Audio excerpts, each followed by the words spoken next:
So I guess that brings us back to our first podcast, Chairmen of the Boards. We have the chairman here, Brian Omilion. Hello. Grant. Hello. Goodwood Grant.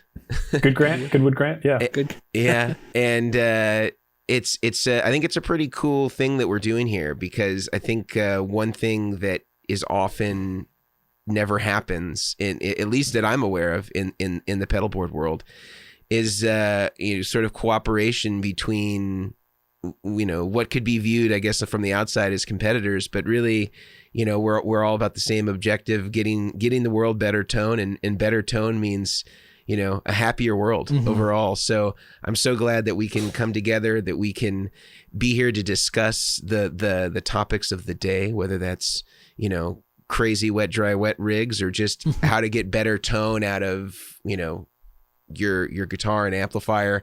We're here to help facilitate all that stuff, and I think we're going to yield some really interesting conversation topics between the three of us and our experiences and all the things that we do. So welcome to Chairman of the Boards, episode 1, and we were going to kick it off this week doing some stuff about wet dry wet rigs. We put out collectively some questions on Instagram where people responded about wet dry wet rigs, what their barriers were. And maybe we can break some of this stuff down, talk about advantages, disadvantages, running mono systems versus stereo, 4-cable method, 5-cable method. I know this is something that we get asked a lot, and I'm sure, because I don't build rigs really anymore. I build like, one a month, maybe, where you guys are building, I mean, sometimes it seems like you guys are making multiple pedal boards every week. What's like a standard week in terms of pedal boards for you guys? I think Brian's probably about one a day at this point from right. from Instagram. I think. Yeah. Do you sleep, Brian? I do. Well, when my kids aren't waking me up, yeah. I try to have a 3-day, like I'm on one right now. You can't see it. It's this one right here. Yeah, we can see a little. I see a little bit. If you're looking at this on YouTube, you'll see it. Yes. If you're listening to it, you will not see just it. envision a big old pedal board, 32 by 16. But I mean, I try to do between like 2 or 3 a week. When I do more of the Travel Plus, your Vertex boards, I can crank out a couple extra a week. I've been getting a lot of those, which is amazing. But I don't want to rush. I'm gonna take my time and do it correctly. It also, with the stores, I get stopped so much. People are like, oh, you're working, you do 40 hours worth of builds, you should crank out one every day. I'm like, oh, there's also a boutique store that I'm in. Like, I have my phone on silent at the shop, and they're like, did you hear the phone ring? I was like, no, because I don't want to answer the phone. Like, I need to build this board, or I get pulled out front to cash someone out for some picks or something. So my goal is at least 2 to 3. It's been on the 2 side because of weather and health and whatnot, with the flu. But yeah, that's it for me. It's about 2 or 3. If on a good day, if I can get more than 2 done, then I'm happy. Yeah. I would presume it also has to do with how big the board is, right? It does. Like a a giant rig is going to take more time, as we know. Yeah, I do a lot of PVC 6s and 10s, so those are very time consuming. Yeah, you're the PVC king. I mean, RJM owes you a debt of gratitude. Yeah, I have lots of behind me. If you're on YouTube, you can see it. I got all these PVCs, and I got PVC 10s and stuff. It's just, I see like it looks like you got like some power supplies back there. Yeah, Voodoo Lab and Strymon. We just restocked Strymon because I go through it like crazy. So those are my big ones. What about Goodwood, Grant? What would you say is like an average pedal board output on a weekly? Yeah, so I'm similar. I probably build less pedal boards than you do, actually, Mason. But I like the guys in California. They'll do 1 big board a week is kind of the goal, and then we have the shop in Australia, and they'll do probably 1 to 2 a month. And then I'm up here in Canada, which just opened up as a shop, so pretty new up in Canada. So I'll do maybe 1 every 4 to 6 weeks up here in Canada. So it kind of depends on the shop. America is by far the busiest. Right. But one of the things I think all 3 of us have in common, correct me if I'm wrong, I'm pretty sure we're all huge RJM fans. Like, guys ask me every week, like, what what MIDI, looper, switcher, what should I get? And I always start with, you need to consider RJM, and then I'll go from there. But yeah, big fans. Yeah. Our RJM is definitely, for a lot of these rigs, they're the the Michelob man of the game. They're always they're reliable. They're the sizing and just sort of the foresight that Ron had in making this thing. I think it just really heads off so many things where a lot of the other switchers fall short, and also is compatible in a lot of the systems that we're going to be talking about today, whether that's wet, dry, wet, or whether that's wet, dry, or 4-cable method. There's so many things that does, and I'm really impressed with that. I would say if I had to put a close second to it, it would be Musicom Lab.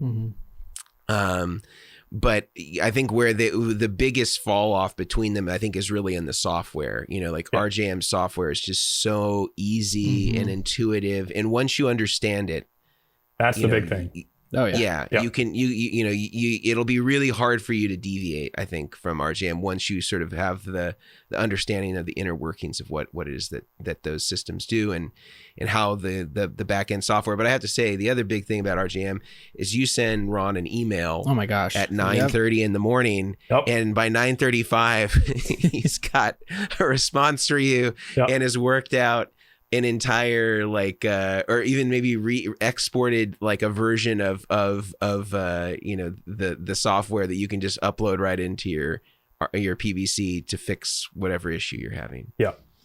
So very lovely people, family owned. Him and his wife Sherry and their daughters are like the main people. It's so pretty cool. It's so cool. Yeah. It's old school. Man.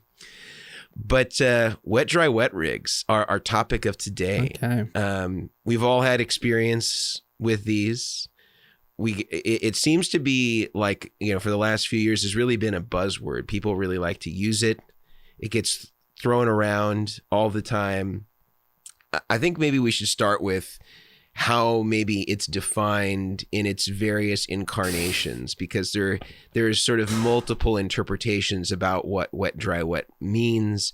So maybe we could go through that first as sort of like a setting the definitions, and then we can dive into kind of maybe some of the issues that are commonly had, and maybe bring in some of our Instagram polling that we had done this week.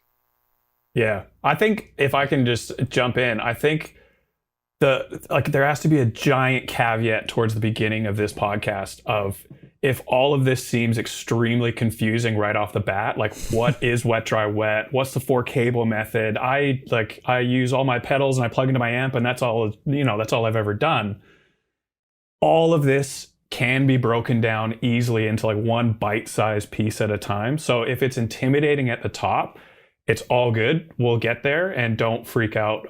But I think for me, I did a series. I'm going to probably redo it soon just because it's time. I did a series on everything wet, dry, wet. And I went through, and I know, Mason, you've done a bunch of stuff, and Brian, you're all over it with the setups and Instagram and all that.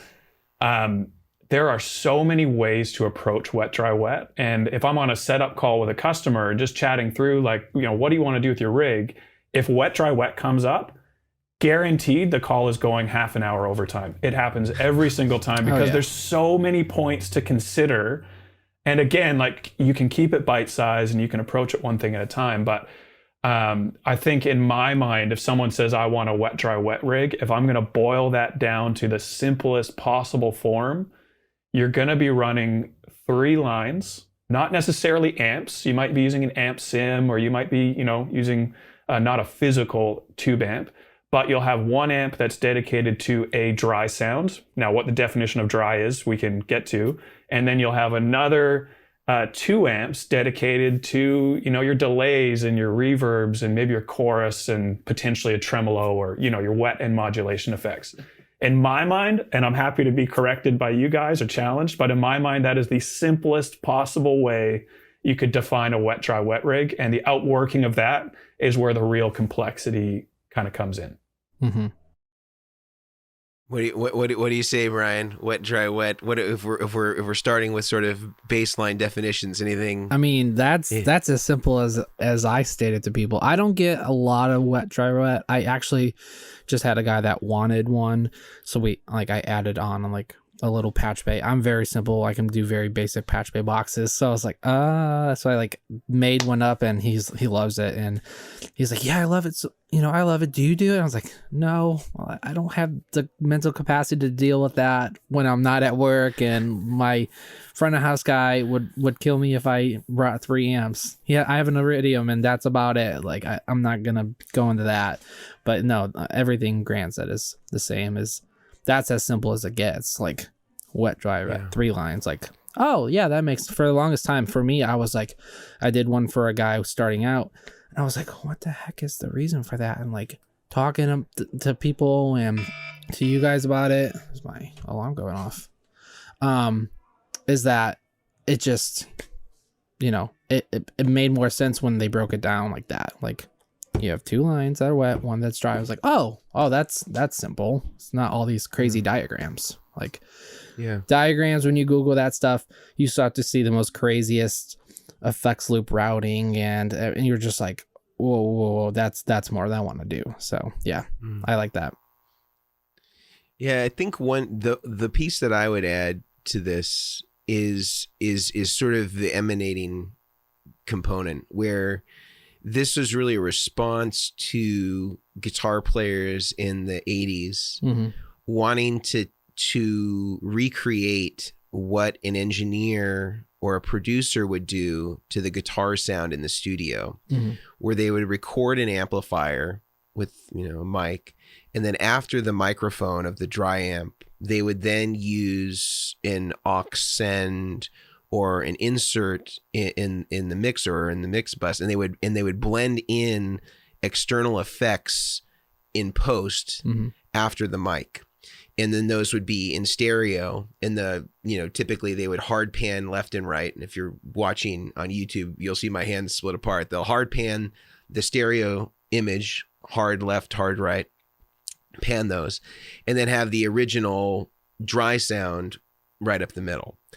And as guitar players became more sophisticated, and then there were rig builders that could actually help integrate this stuff, like Robert Bradshaw, you started to see guitar players buying equipment that used to really only be reserved for recording studios, like an Eventide H3000 or a Lexicon, PCM series reverb or delay, or a TC Electronic 2290.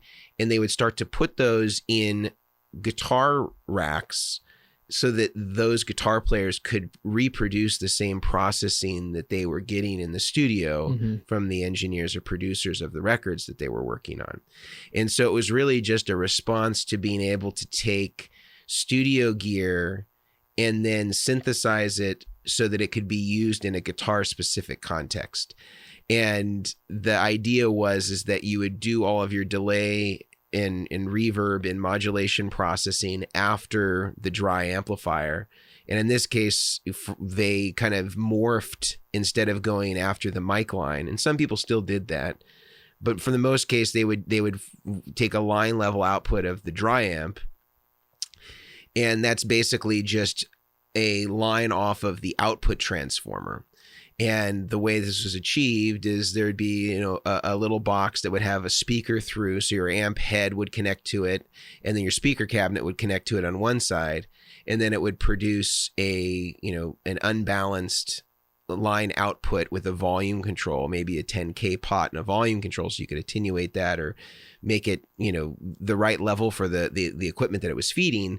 And then it would feed, either a series of parallel mixers in some cases, or in other cases, just the effects themselves. And the only reason that the parallel mixers are really involved in a lot of the classic wet, dry, wet rigs is because a lot of that studio gear didn't have any dry signal in it. So the only way to reintroduce the dry signal was to actually have the parallel mixer there so that you could blend that back in, because it was just made to be in a mix bus. It was return only. So it was this was part of the reason why mixers were so important to be used in those contexts. But I know that that's kind of getting way out there, and that's kind of talking about, you know, sort of the Stone Age in terms of wet, dry, wet. There's certainly a lot of different ways to go there. But I've always said, and this is something we can talk about, that really what those guys were trying to do would almost be equivalent with today's gear of just doing a 5-cable method, which is basically a stereo effects loop methodology where you have stereo wet effects after the preamp section. That's kind of the closest to what they were really trying to do, because on a lot of those early wet dry rigs, the dry cab wasn't even on the stage. It was just a load. And then the load was just feeding stereo effects. So it was really just a stereo rig, and they were loading the dry amp. And so the wet had dry on the same amount of dry in it, you know, or had a lot of dry in it. It wasn't 100% wet.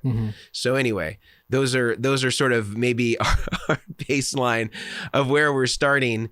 And I've seen other versions where people will put different sorts of splitters after dry effects, or even before you hit any dry effects. Like I've even seen like a splitter right up front, like guitar comes in, hits a splitter, that splitter immediately goes to the wet processing effects, delays, reverbs, modulation, and then the guitar also at the same time is hitting all the dry effects, so that there isn't any impact, or they're reducing the impact of the distortion effects and how those might affect modulation and delay, because they're creating that split earlier. And then we see other people that put it after the distortion section, and then you have one line that's dedicated distortion to a dry amp, and then the wet effects are after that, either in mono or in stereo. And really the only distinction between wet dry and wet dry wet is wet dry wet is a stereo processing that's happening after the dry amp, whereas just wet dry is just mono processing of the delay and reverb signal and modulation. So we got those blanket statements about things. I think as well, I'm sorry, I just had to change my mic because I think I was getting some issues there. But I think the biggest thing to consider as well is wet, dry, wet. If you're asking, like similar to what you were just saying, and just off the back of what you were just saying, Mason, is the biggest thing is just the word I come back to is always separation. So if you have a typical rig that's running guitar, gain stages, modulation, and wet effects into an amp, the possibility of muddying up your signal is higher than if you were to run a dedicated dry amp that just gets all of the transients of your right hand, the pick attack, the feel of the guitar, and then you're layering in wet effects on top. You get separation between dry and wet. And the other huge pro that a lot of people don't consider is in a live setting, however you run wet, dry, or wet, dry, wet, whatever approach you take, front of house will get individual control over a dry amp, and they can mix in the amount they want, and a wet section, and they can mix in as much as they want. And you and your monitors can do the exact same thing independently of front of house. Everyone gets the best possible mix options, rather than in series. Whatever you send front of house, all they get is a master volume up and down. They cannot separate wet from dry after the fact. And so I think separation is a really key term in a live setting as well. Yeah, because you're running your dry signal in dry and wet in parallel. So the wet is in parallel with the dry, and then you can mix it acoustically, because the impact of the dry amp is not seen in every single amplifier. So you have your dry, and there is, of course, dry in the wet mixes, unless you run 100% wet, which some guys do. But most people, even in the classic rigs, almost always had some dry in the wet cabinets. So yeah, running it in parallel is essentially what's happening in those situations, and why it's desirable. And this gets back to the original interpretation, which I didn't mention before, is that another big reason why guys did this is they didn't have Pro Tools. You know, so if you had modulation and reverb and delay printed on a track and you were a session musician, you couldn't remove it. Whereas if you had individual lines for your dry signal and your wet processing, the producer or the engineer could say, well, you know, we actually don't really like what you did with that particular track. but we still have your dry reference, which we can reamp or we can add our own processing to in post-production. And we're not stuck with this one interpretation that had way too much chorus and we just didn't really like it. And so it always gave them sort of like a safety net that they could go back to, because they always had a mic'd dry amp all the time. Yeah. And they didn't necessarily have to use the wet processing because those were on their own channels separately from the dry. Mm-hmm. Yeah. So I think the other cool thing as well nowadays, I mean, I'm personally not recording on tape myself all that often, but I think one of the really cool things that you can do is overcome some of the downsides of a wet dry rig. And in my mind, the biggest downside is the amount of gear you have to haul. You basically have to have a pickup truck if you're going to run a wet rig live. Like 3 amps, pedal board, guitar, maybe multiple guitars. Like that's a lot of gear. It's not fitting in a Prius. And so I think the coolest thing with this nowadays, and something that I experimented a ton with back home in Australia, I played for a church there called Hillsong a lot. And so when I wanted to experiment with my rig, I said, I want to try a wet rig. I'm going to need 4 lines of guitar, but I want your approval before I do it. It's all for an experiment. I just want to see if it works. And they were like, yep, let's do it. So I went home, I built the rig, but I didn't want to haul 3 amps for obvious reasons. So I put an HX Stomp amp sim on my stereo wet lines with a nice preamp before it. And then I just used a matchless Lightning, a real amp, for my dry. And it sounded huge. So 2 mics on my matchless, 1 left, 1 right for my wet effects. And the reason I think it sounded so good is because the core tone was a matchless Lightning, which it's hard to pull a bad sound on. All my dry, all of the pick attack, like I was saying before, was going to the matchless. And then everything else was in parallel for my wet effects in kill dry, which we can probably chat about later. And it was just kind of placed on top of that core sound. So it didn't have to sound as good as the real matchless, although it sounded really nice. But you can do something like wet, dry, wet with only needing to bring 1 amp, or a typical 1 amp setup as far as gear goes. So with what's available today, you can do a lot. So long as you have the available lines, you can get away with a huge sounding rig with tons of separation, but you only need to bring 1 amp. Yeah. Well, it's actually funny that you're saying that. So I'm part of a church plant, and our sound guy's like, yeah, so I took the system is stereo, but our ears are mono, which sucks because, I mean... I'm sorry. That's what I'm saying. I'm working on it. But he's like, I doubled your line, so I have a secondary one to push. And I was like, what's the reason? He goes, I just need more something. And I was like, okay. And I'm running an Iridium, and I love it. So I've actually been... I have a little 18x7 flat board with some DIs on it. 1 Iridium set for stereo, and then the other Iridium set to do just a dry out. So it is a wet, dry, wet, but he's getting the stereo signal wet and the single dry from this little mini board, and he can blend it just like what you're saying. So even more compact, because I have 2 kids I got to bring in. We got to set up at 6 a.m.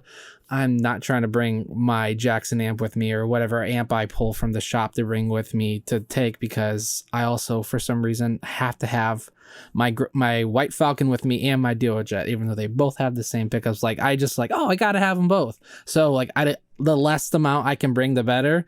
So I've been rocking this little board, and it's actually pretty cool, and it sounds good, and it's doing exactly like what you're saying. So I agree with you that the technology now is just like, is a game changing. Yeah, and I think that this goes to one of the questions that we had prompted our respective audiences with, in terms of what is needed. I'm just going to share my screen here real quick for those who are watching on YouTube. Is, we can see one of the things that we have here is one of the questions we asked And in our poll was, is one of the reasons that you don't run a more complex signal path, is it because you don't have enough gear or the amps to do it? Or also speaking to, what we touched on slightly here, which was we don't have the venue to accommodate it, whether, your church or your stage or whatever it is that you're playing doesn't have the number of channels or has a mono PA or whatever the case may be. And I think you guys touched on something that's really critical here, which is you don't need to have 3 amps to do it. You really, in my opinion, are not at any advantage of using anything more than like a high quality dry amp that you're happy with, because even in the most iconic wet rigs ever made, whether it's Michael Landau or Dan Huff or any of these guys, they were using super linear power amps on the wet side. So they had really no color. They were very linear. They didn't have a real, some of them were even solid state and weren't even tube, whereas some of them that were tube were 200 watt KT88 power amps. And so these didn't have the color of a matchless or some beautiful fill in the blank amp for the wet sound, because they really wanted to maintain the cleanliness and the purity of the wet processing separately from the dry sound that had all of the color and saturation and a lot of that character that we really like of, let's say, a tube amp.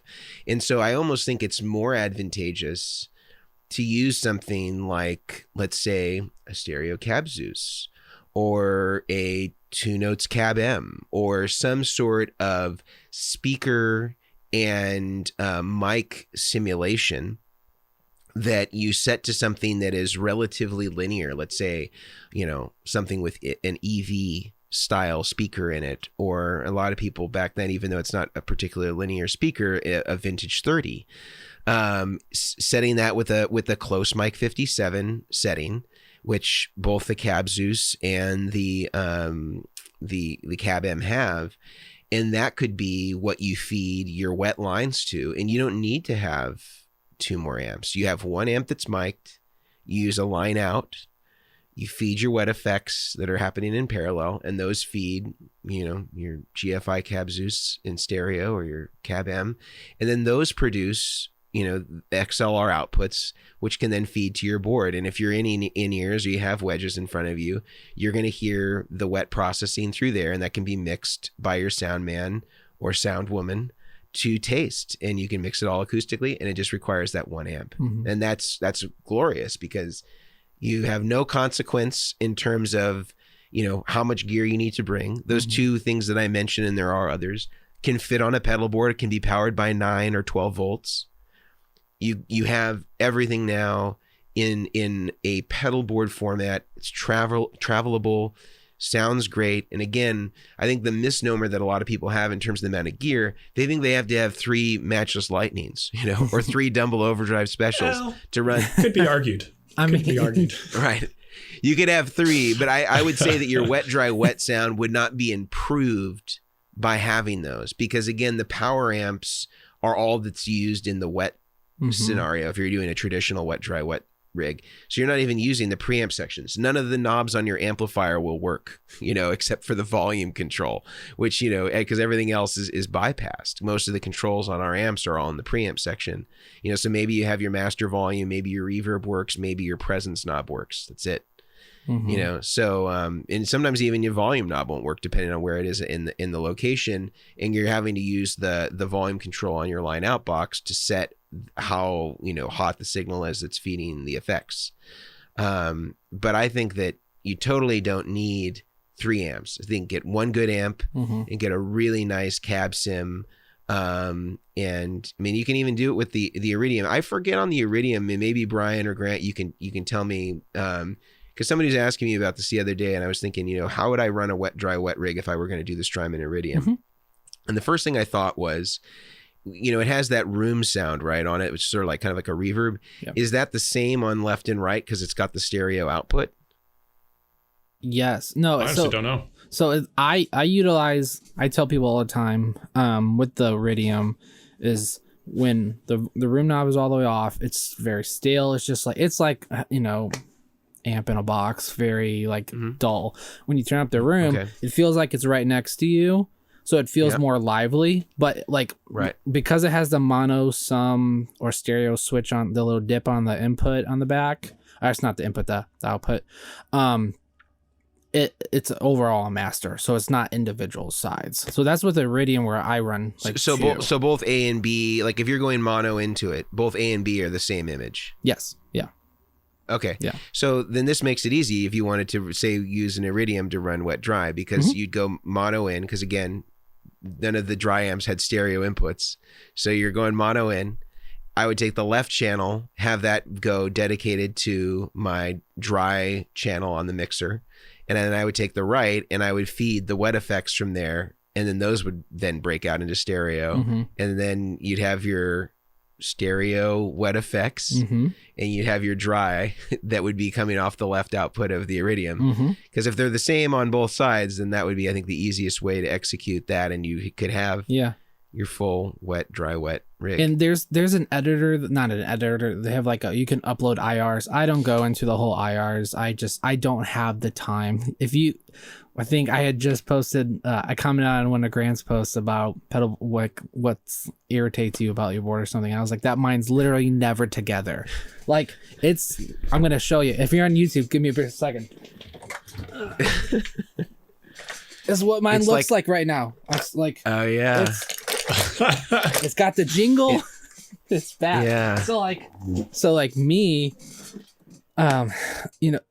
shoot, I was gonna say. So having I have the Iridiums and stuff off the board, but with the editor, you can go in and switch out the IRs and everything, and you can actually change what the IR is for each side. So I used David Hislop's for a while on mine. I just haven't had the time to upload them, but you can change what the cabinet is for each side. The amp is the same, but I'm not into that, but some people really like it, and they do really sound great. I just don't have time to fiddle with it when my kids are screaming at me and come play with me. So,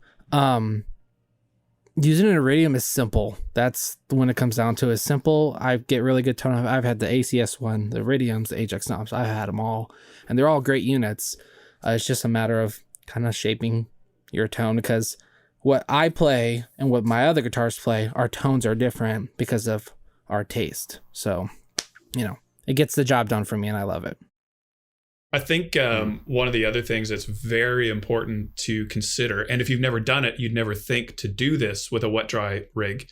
Firstly, is putting your Iridium in the middle of your chain is awesome. And just like you said, it can open up possibilities for dry output. Even doing experiments, I prefer it early in the chain than at the very end, where you would just logically think the Iridium should go after your reverbs and all that. So that aside, I think the other thing to really consider with a wet dry or wet dry wet rig is being able to mute easily your dry amp.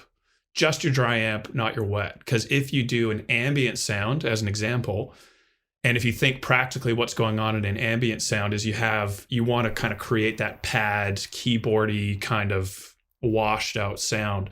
And if you're doing this alternate picking really quick and you can't mute your dry amp, you're going to get this beautiful pad out of your wet effects.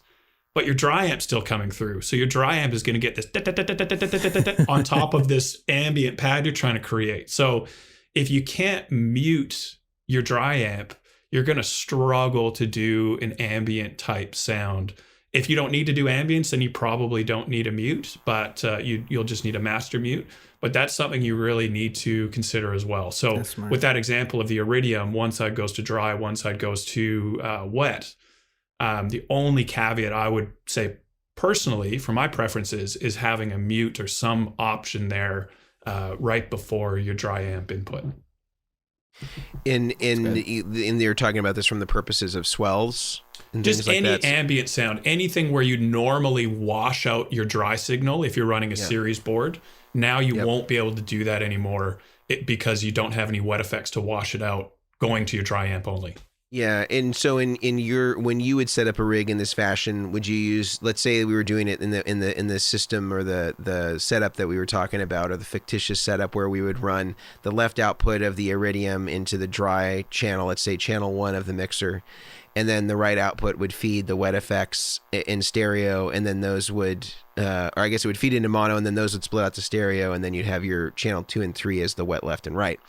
You'd put a volume pedal after the dry output of the Iridium, or you'd put one before the dry output of the Iridium? Again, this is personal preference. This is not a blanket statement of what you should do. In my experiments, running a volume pedal for dry only is frustrating, because I'm so used to pulling my volume back and doing swells of my volume that's global. It affects everything. So I would just simply have just a mute button, just an in and an out with a mute that can mute your dry amp only. So the dry amp is on or it's off, and that's it. And so, one of the things that, I focus a lot on is junction boxes. And so even having like the RJM control the dry mute per preset is totally doable. And so you can just create an ambient patch on the RJM or your MIDI controller, and it changes everything on your board, and it can mute the dry amp. So in my opinion, the dry amp, being able to mute it is a key thing to, at the very least, just consider, is it going to help my playing or not? Whereas a lot of guys I chat to didn't even cross their mind. And once I say it, they're like, oh yeah, I'm going to need that. Or nope, doesn't affect me. Don't need a dry mute. Thanks for bringing it up, and we move on. Because in the dry mute context, though, if you're playing anything, you won't then hear it though in the wet amps if it's muted from that point. Depends how it's set up. So if the Iridium is splitting left to dry, right to wet effects, and you put a mute in between the left output and the dry amp input, then it will only mute the dry amp, and your wet effects can keep going. Got it. That's when you buy a custom Goodwood audio junction box for that exact reason. I gotta say, I'm obsessed. Obsessed with your guys's the boxes. I'm serious. I tell people all the time, like, it's the most beautiful box you'll buy because of all the different options. And when you post some of the stuff, and I'm just like, has like 18 XLRs. I don't know what are you doing in the mount. It's like keyboard setup, and I'm just like, I don't know what it does, but it's amazing. It looks beautiful. So that's when you get it. Well, we all have our obsessions, and routing and junction boxes is definitely mine. But I can't do what you guys do. I'll say that very confidently. Well, I think this is an interesting thing. One person that comes to mind as a player that utilizes a lot of utilizes volume pedals to create dry and wet mutes is Jimmy Herring. I don't know if you guys know who Jimmy Herring is, but he will use Ernie Ball volume pedals to mute the dry, and then he'll put one after or like after the line out, or like if we're talking about in this sort of Strymon Iridium fashion, he'd basically put one after the left output, which would be the dry, and he'd put one after the right output that would be feeding the wet. So he can actually be his own, front of house person, in because by having that volume pedal feeding the wet, you can use that as basically a blend of how much of that signal is coming in. And then he's also got one so he can mix in how much of the total dry volume that he wants. And so he's got two volume pedals that are basically acting as real-time mix controls for the dry signal relative to the wet signal, and then can like ramp them up or down. Or if he does something where, let's say, the delay goes into like oscillation, he can really bring that in and then kind of back it off to something that's maybe more manageable, like as he's using the effect, which is kind of a cool thing. That's cool. Wow. I think the other cool thing with all of this is, again, there's so many opinions versus what's factually better or worse in quotes.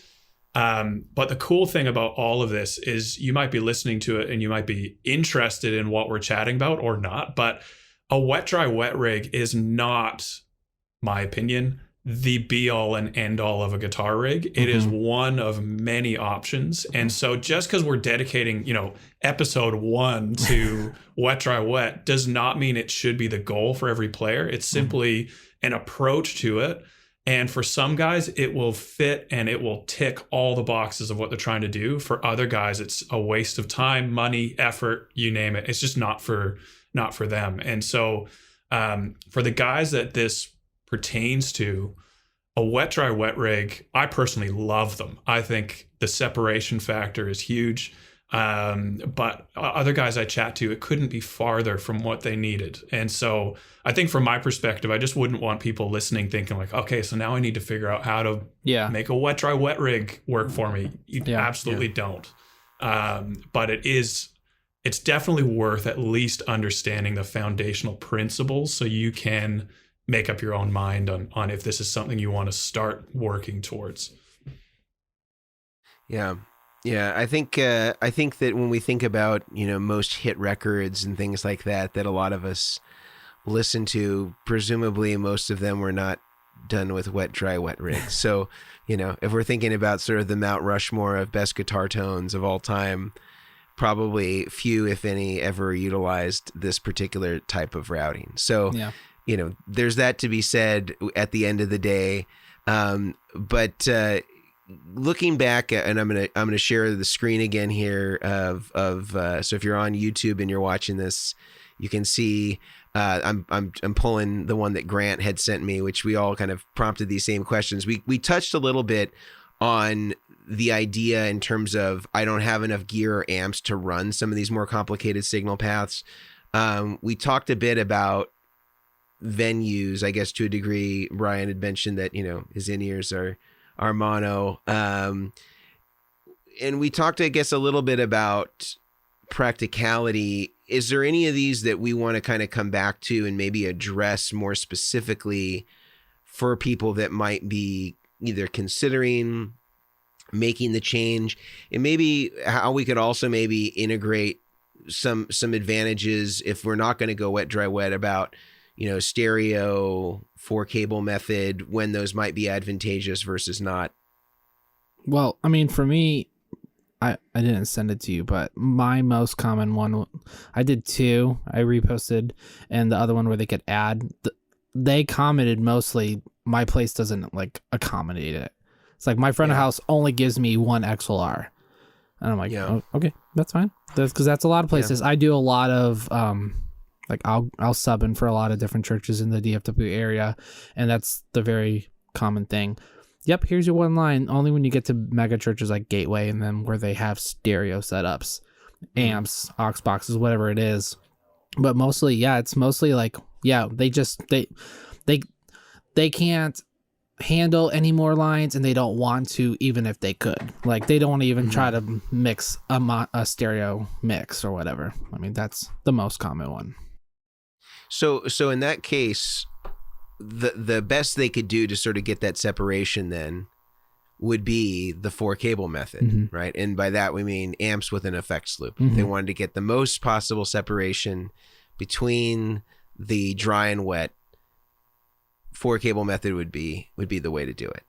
There's one other way. I don't want to cut you off. You keep going. No, I want to hear it. Let's hear the other way. So what we've done with junctions and what Ron does in the PBC-10, which is another, let's say, approach with some downsides, but effective, is you can still run wet effects in parallel and in kill dry, which I don't know if we're going to cover that today, but parallel effects that don't interact with each other, the wet section. And you can run those in kill dry with a parallel dry below it. So they don't, they're separated. You can mix them back down at the end of the chain to one output and send that to an amp. So now front of house, they will not get individual mixes themselves, but you can mix dry and wet individually of each other and then still send it out one output. So there is a big downside there. I understand that, but you can still run them in parallel, even though you're sending to one output. Yeah, I mean, the same thing would, I guess I still see it though as being, it's in series, but that loop is in parallel with the serial loops. Yeah. The downside I would say is in doing it in that fashion, or I guess if you don't have, I guess it's not a downside. If you wanted to do that and you didn't have an RJM, you could get a parallel mixer. So like a Exotic X blender or a Old Blood Noise Endeavor's Signal blender or the Gig Rig Wetter box, and you could throw a group of pedals, or I think the Wetter box has a couple of loops that are stereo. You could throw some effects in there if you didn't have a switcher that could do that. But I hear what you're saying as the alternative. It doesn't allow you though to separate between the preamp and the power amp. Yeah. But again, the usage of effects loops is limited. I feel like there's a lot of people that feel like because their amp has an effects loop means that they should use it. And or some manufacturers just put effects loops on everything, like it's it's like an extra option. And I found this to be true, and I'm curious about what you guys think.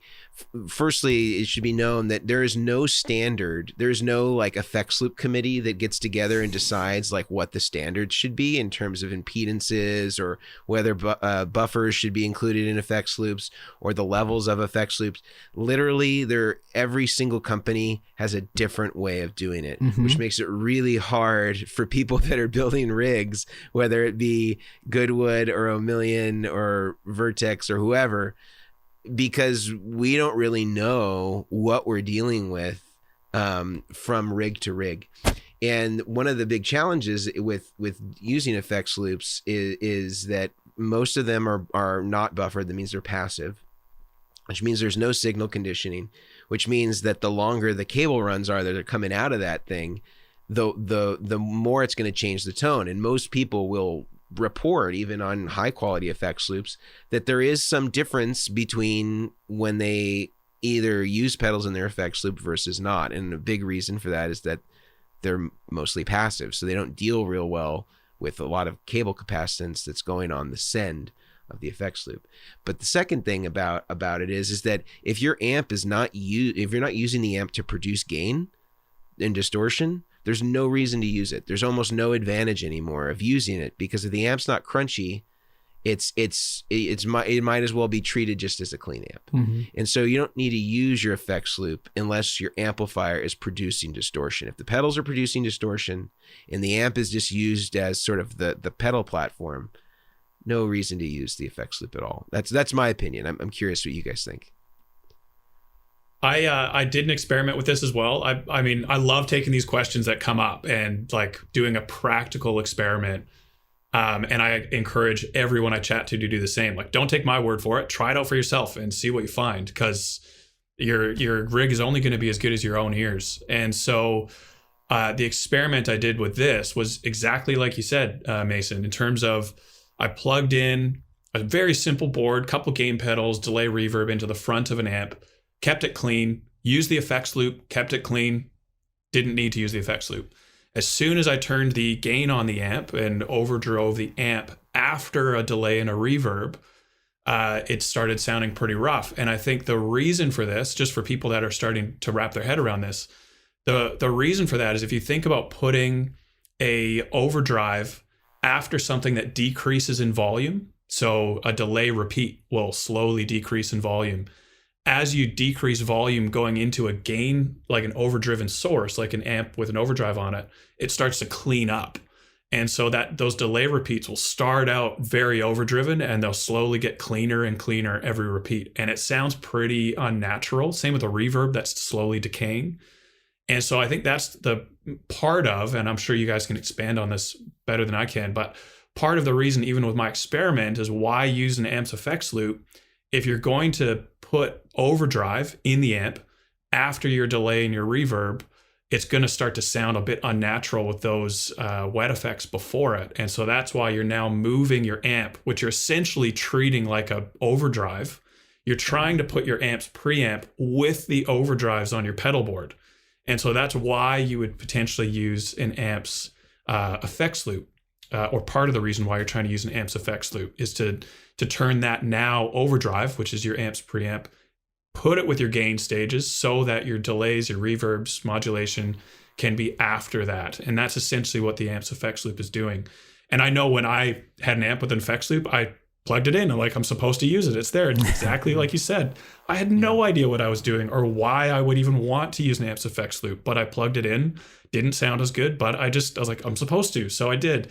Right. And so I think the why, and please, tell me what I'm missing here, guys, but a big part of it is you're just trying to run your overdrives with your overdrives and your wet effects with your wet effects, and try and keep them in that order to get that sound that you're really trying to go for. And so if you're listening and wondering why 4-cable method, why an amps effects loop, that's part of it. Ryan, anything to add? Yeah. I get a lot of people through the shop asking about effects loops and as well. And my boss and I, we carpool every morning together, and we're always talking about amps and effects loops and how certain things work. And he always explained it as, and this is how a lot of people see it. They're like, oh yeah, like Grant said, you have to separate the dry and the wet. And I get the person that goes, well, I just needed to not muddy up my mix. And I was like, what do you mean? Well, when I stack on 5 overdrives, it muddies up how my reverb and delay sound. Like, you stack anything on that, it's going to do that. Like, that's how it is. And I worked for an amp company for years and loved them to death. And some of our amps didn't have effects loops purely because they didn't need them. And I was one of the kids growing up that was like, well, it has an effects loop. You got to plug something into it. Like, it's got a jack. You should, like on whatever switcher, it's like, got to use every single, input, output as possible.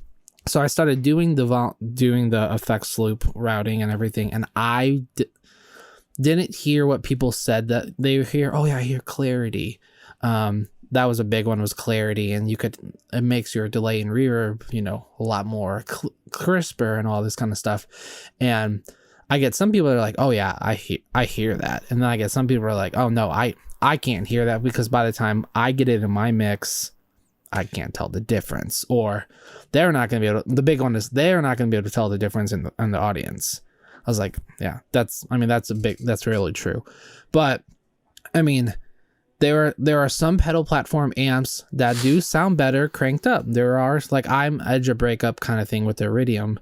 But there are some that take really well the pedals and effects loops, and there's just some that are out there that just don't, because they're not, they are designed for that. They just react differently. That's what I've seen. Like, every amp, I only have one amp, but I've had a couple amps, and like, they all react differently. Every build I have, I get people like, well, I have 6 different amps and I have to change my knobs. Like, well, yeah, it's because all gear is different. They all react differently to different things. So your effects loop might sound good in your whatever 2-rock, but then you put it in a Bogner and it might sound different.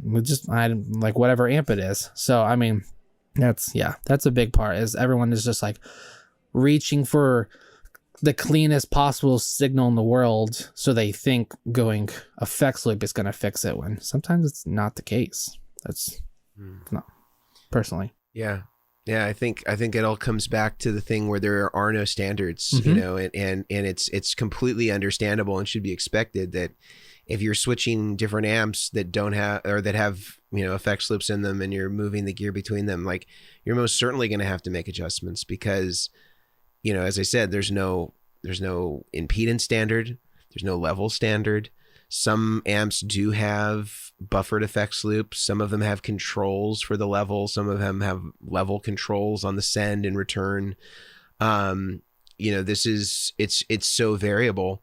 One product that I've talked about before in some of our videos that I do think is really helpful, if you have a variety of effects loops, most of them are typically passive. And this basically takes a passive effects loop and turns it into an active one. And it's called the Cliniulator. And in essence, what it is a solid state pedal version of a Dumbleator, which was the effects loop device that Dumble had made to basically retrofit his amps with, to turn their passive effects loops into active or buffered effects loops. And so if you're looking at this on YouTube, you'll be able to see this. If you're listening to it, I'll do my best to sort of explain the visual here. But essentially, it's a Hammond 1590 BB size box to kind of give you a size reference that's about the same size as an MXR flanger, the 117 flanger that like Eddie Van Halen used. It's got 4 jacks on it, an input, an output, a send and return, and then has a 9-volt input for the power.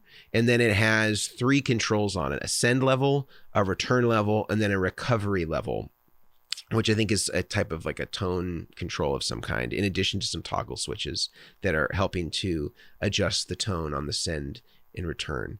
So in essence, the input and output would connect to your effects loop send and return.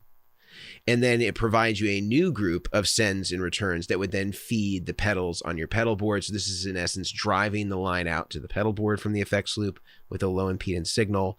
And then when you come back, you have the ability to make up any gain that you've attenuated. Because sometimes, let's say you have an effects loop that's producing line level, which many of them do, that's about plus 4 dB. So you can attenuate that send down, because Brian was talking about how some pedals don't accept the effects loop. They'll distort because the line is so hot, and my boss pedal or fill in the blank pedal won't accept that hot of a signal. So I'm going to attenuate it with my send control on this box. But then when I go back to the amp, I need it to be back at line level again, because it was a line level effects loop. So I can use this return knob now to bring the level back up to where I wanted it to be, so that there isn't any volume difference between using the effects loop versus not. And then you can kind of trim out the recovery and bright switches accordingly, so that you get the clearest example of what your amp would sound like if the effects loop weren't engaged. And usually the easiest way, I think, to do that is, play without any of the effects on in the effects loop, unplug this box from the effects loop, and then play again and sort of tune it based on that. But I think that box is the only thing I'm aware of that can do this, that can take an effects loop that's passive and make it active. Grant? No, I'm just pointing to your Boost MK2 right behind me. Oh, I know. I thought you were pointing out to the sky. Like the only person that can fix this is Jesus. No. Well, some of these issues, it sometimes feels like it, but no. I mean, your Boost MK2 as well. I mean, maybe you don't want to toot your own horn here. It doesn't have all the same controls as what you just listed, but it can also turn a passive effects loop into a buffered. It can double as a great boost. I mean, I'll toot your horn for you, man. Same. But it's a great pedal as well. Yeah. It doesn't. The thing that it lacks is you can't use it at, like, if you were using the buffer on the send with the volume control, you can't attenuate on mine. So it only goes to 0, no volume boost, which in some amps may be fine if it has a level. Some of them will put like a level compensation, even if it's passive, where you can knock it down to minus 20 on it. And in that case, this would work just fine.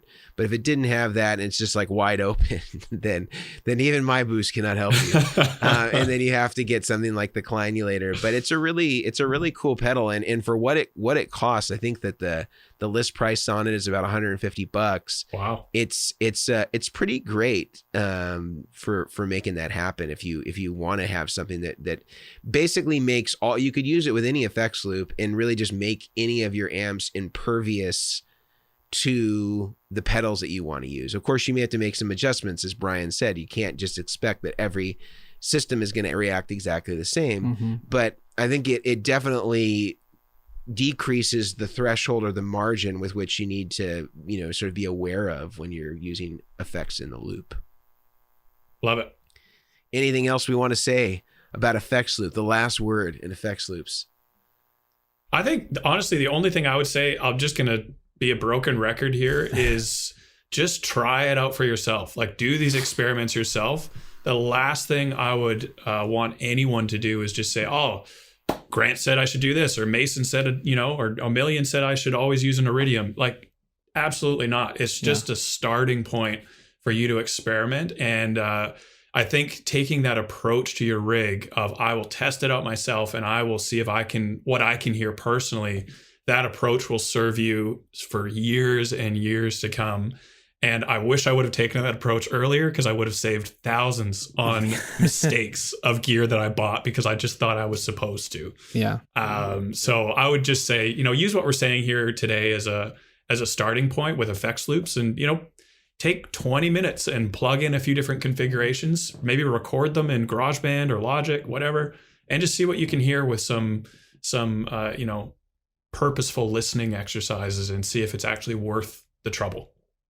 Yeah, I agree with that. I tell a lot of people, don't pick, I don't know if you guys can hear me, don't pick what you're going to be, that pedal that you're looking for or that amp sim or whatever off of a video. If you have a local guitar shop that has it, go there, try it out, borrow a friend's. Some online sites, they'll rent stuff and you can try it out, which is super cool. But I've had so many people go, oh yeah, I hate the Iridium. Why'd you hate it? Oh, it sounded terrible on that video. Well, did you try it in person? No, I didn't get a chance to try it in person, but it just sounded terrible on the video. I'm like, well, the person that did the video could have made a terrible video. I mean, there's so many aspects when it comes to delay and reverb, everything.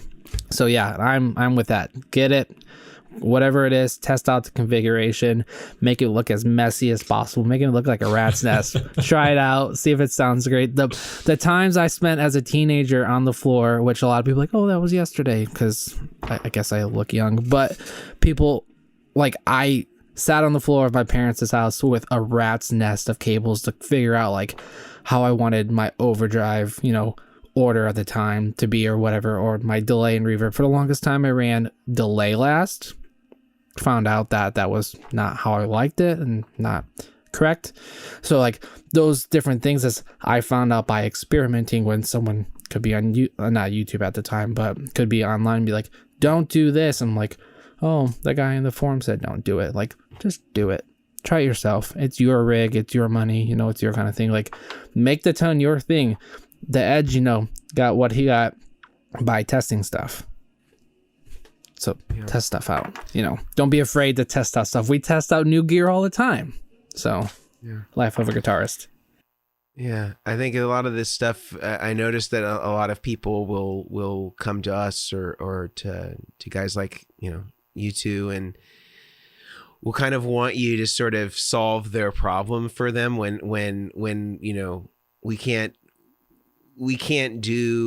plan for them for their taste, because we don't really know what they're attuned to, and I think a lot of people, I notice, want to take shortcuts or have somebody kind of like give them sort of a paint by number equivalent of what to do with their pedal board. And certainly there are some standards or some common ways of doing things, but they may not always align with what that person actually hears. And the only way that you can sort of calibrate yourself is to actually do these experiments. And it takes time and it takes some investment. And so I think that I'm in complete agreement that you can't be lazy if you're trying to create your own sound. Like, I could understand if you needed to have more of a template if you were going after a really specific sound. If you're in a Stevie Ray Vaughan cover band, well, we can give you a pretty good idea of exactly the type of effects that you're going to need to be able to cover that sound. But if you're creating your own sound and you're saying, well, where should I put this effect, or should I put delay before reverb, or should I put my volume pedal here, or should I use lighter overdrive before heavier overdrive, or fill in the blank sort of question that's sort of like there's more than one right answer thing. We can only speak to what we like, mm-hmm. and ultimately you're going to be the best guide to where destination Tone Town is, because I've never found it. Yeah, you never been to Tone Town? No. It's Guitar Sanctuary. There you go. McKinney, Texas. Yeah. There you go. Come on over. No, that's great. I love hearing your guys' opinions on this stuff. I mean, I know there's people listening right now, but it's good just hearing, getting out of my own head a little bit more and hearing how you guys approach this stuff and where we overlap and where we might differ a bit. I'm getting a lot out of this, so I appreciate it. Same. Yeah, I think it's great, and I think that we're hearing three, I think in some ways really similar approaches, and I think in other senses we sort of have different contexts and different approaches, and I think that this is really good for anybody that's listening. They sort of everything sort of gets tempered a little bit by each of our own experiences, and ultimately, again, I think that this is sort of like the powerhouse of rig builders right here. We got Grant from Goodwood, and we got Brian from Omilion Audio, and I think that in terms of people on the map of sort of the younger generation of rig builders, it's between the two of you guys, we kind of got the whole thing wrapped up right here. So I think that this is really valuable information. And I think we touched on a bunch of really important things about, wet, dry, wet, the kind of the historical context, the way that it's sort of morphed. We've talked about the usage of digital representations of cabinets for the wet sound. We've talked about 4-cable method. We've talked about using digital amp simulations with the Strymon Iridium switchers, RJM. We got a lot of good stuff today. I think that this is a good note for us to kind of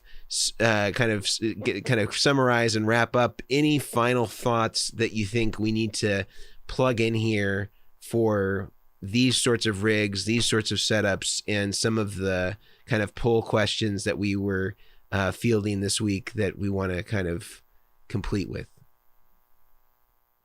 I think the only thing I would encourage people to check out after this is absolutely all of your videos on YouTube, Mason. Like, yeah, it's essentially an encyclopedia for guitar players and common questions that come up, and some awesome content on there.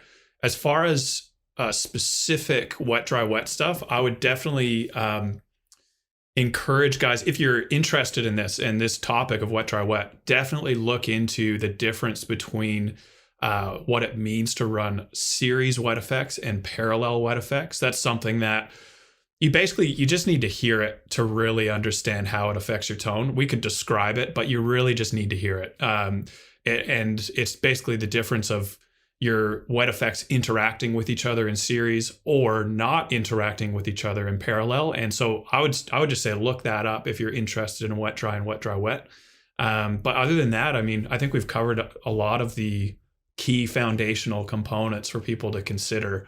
Yeah. And so from here, I'd say get on YouTube, check out Mason's channel. I do a couple on wet, dry, wet, and series and parallel, and Omilion is like eye candy on Instagram for anything to do with a setup. Like, unbelievable what this guy pulls off. So thank you. Yeah, that's all I would say is check that stuff out. Brian, any final thoughts? It's not, I mean, yeah, I would say ask questions too.